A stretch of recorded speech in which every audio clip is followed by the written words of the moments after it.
Welcome to the Kafka's View. Welcome to another trendy topic. Tuesday, Triple T, we back in the building.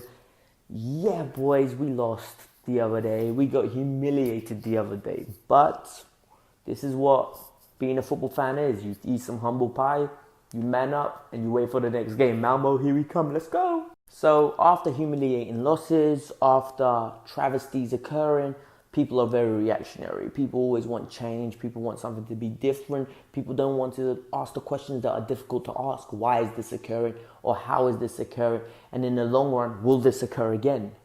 So sometimes you've got to take a step back, stop being so over dramatic, overheated. I'm sometimes responsible of this myself. I start dissing the players I don't like and start looking into it deeper.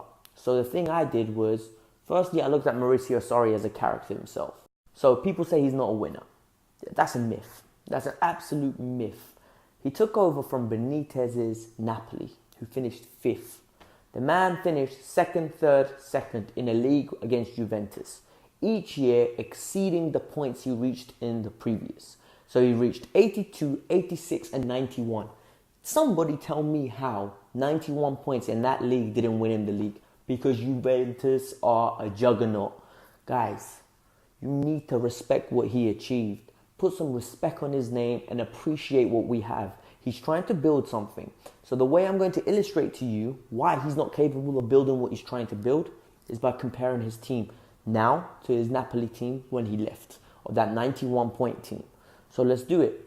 So if you're still here at this point, before I start comparing the two teams and before I start critically analyzing both teams and seeing what is going on, give me a like, comment and a subscribe below. Whether you think Sarri is a good manager or not, whether you think Sarri is the way forward or not, whether you think Sarri overachieved at Napoli with that squad or not. Let's do it, guys. Like, comment and subscribe and follow me on Twitter. So we start in goal. Pepe Reina versus Kepa. Kepa's better than him. And why? Because Kepa's younger, he's better with his feet, he's a better shot stopper. Pepe Reina is at the end of his career, and that's understandable. Sarri loved Pepe Reina so much that he wouldn't play Rafael because Pepe Reina was better with his feet and he suited his philosophy. Once again, the key word there, he suited his philosophy. So if you look at it this way, Sarri got his man, the goalkeeper he wanted in Kepa. Someone that's very good with his feet, very good shot stopper, and somebody that is not scared to take responsibility. Kepa's that guy, guys. So in this position, 1-0 Chelsea. Then we look at the right back. Jesus versus Azpilicueta. Jesus is a solid defender, just like Azpilicueta was. Jesus could also offer an alternative going forward and puts in a bad boy cross. Azpilicueta can't do that unless he's got time and space. Jesus also has, he's not the quickest, but he has a burst of pace. He can break a leg. Azpilicueta can't do that. In my opinion, Jesus is a better player than Azpilicueta. Yes, we've been linked with him. I wouldn't want Jesus because I want Reece James to have an opportunity. I want Dujon Sterling to have an opportunity. But if it means we get Jesus and Aspi doesn't have to play, so be it. It's 1-1. Then we need to look at the pet partnership at the back. Albiol Koulibaly versus Luiz and Rudiger. Okay, so Luiz fits the system going forward. Being proactive, passing range, phenomenal.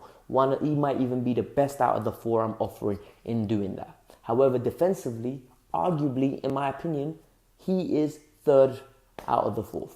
He's not good enough defensively. He switches off at integral moments, and it's not good enough for us. If we want to amount a title challenge and get to where we're going to get, it's not good enough. Rudiger switches off too much. He's reckless, in my opinion, and you guys are going to stay aggressive and angry. He is no better than an Arsenal level player. A top 6 player that plays very well against the little teams, but you expect mistakes from on a regular basis. That makes it 3-1 to Napoli. Oh my God. Surprise, surprise. Now we talk about Marcos Liability Alonso. Alonso, for his heading prowess in the box, is excellent at that. He can chip in with a goal every now and then. But then we get to his defensive qualities and attacking qualities, they're non-existent. Let's not pretend when it comes to be doing an overlap, my man can't do nothing. When it comes to defending one-on-one, he's non-existent. And then we look at Gulam, arguably top 5 left-backs in the world. My man can cross, he has pace to beat a man, He's very good on the one-on-one defensive end. He's not perfect at positional, but Alonso's terrible at that. But the one thing Gulan gives is poses a threat when it comes to the final third. Quick interchanging, and that he's a specialist at crossing. And we need to appreciate that. That gives it 4-1 Napoli. We go into the Jorginho situation. Jorginho is Jorginho in both teams. I think he's playing exactly the same. But the only thing is the options he has either side of him. So let's break them down. So we'll go to the right-hand side. Alan versus Kante. Alan is phenomenal at passing. Alan is comfortable in playing that right CM position. Alan poses a threat in the final third with some creativity, and he's also good in the tackle. So basically, Alan is everything Kante is, maybe to a lower scale on the defensive end and the energy level, but he's more comfortable applying that role. This isn't a dig at Kante, but in my opinion, Kante is improving in this position, but at this moment in time, he can't even tie Alan's laces. Alan is arguably one of the best right centre midfielders at doing that role that Sarri's asking him. Marin Hamsik versus Ross Barkley. Do I really need to talk about this? A captain, a leader, a goal-scoring machine, a man that's loyal to Napoli throughout. The man that had numerous offers to leave, but decided to stay because he feels like a Napoleon. My guy, Marin Hamsik, is better than Mateo Kovacic or my good friend Ross Barkley. Listen guys, that's 2 more points. The Alan and the Hamsik, that's 6-1. They're absolutely killing us. And then you say why we're not implementing this scenario. We can talk about Callion versus Willian. Callion, a direct runner into the box, consistently going into the box, trying to get on the end of things, trying to make runs that give options, a willing runner.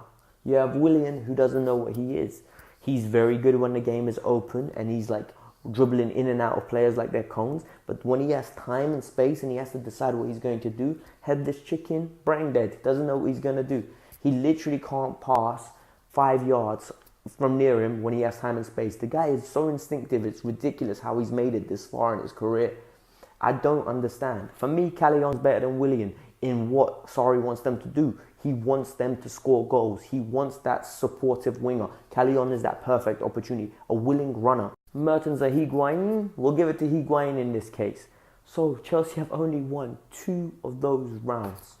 2 of those rounds. Are you kidding me? Higuain is better than Mertens, and that's proven by Higuain's tenure at Sarri with Napoli. It's proven there. Mertens is a great player as well. Hopefully Higuain can recapture his form because we will need him. And Hazard is better than Lorenzo Insigne because of the fact that Eden Hazard is a magical player the way Insigne was for them. Insigne wasn't the most obedient in the scenario. It's evident. Insigne is a very free spirit. There's numerous videos of Sarri shouting at him. They argue on a weekly basis apparently because Insigne wanted more freedom. But Hazard's a better player, and that's full stop. So guys, I've given Chelsea 3 rounds. That's 7-3 to Napoli. What does this mean though? Someone's probably sitting there thinking, Alex, you said a lot of stuff there and a lot of great points because you do make some good points. Some bad, but mostly good. What does this mean? It means it's too early to judge Sarri. And if you watch this whole video, you will agree with me why it's too early to judge Sarri.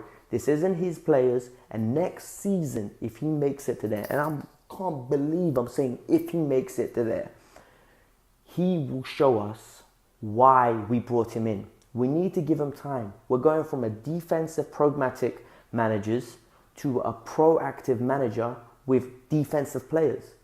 Look at what I just described to you with the comparison of the players between Napoli and Chelsea. Proactive versus pragmatic. We need to give him time, guys. The 3rd window in the summer is going to be integral, and I believe it's going to be a great one for him. Sarri in, all the way in. Watch the video if you disagree. Guys. Pet boys.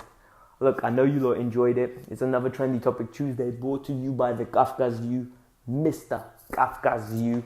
I brought it to you guys. Do me a massive favor. Like, comment, subscribe below. If you disagree with any of the comparisons I made, if you think I was overly harsh, if you think I was too generous for some of our players or even their players.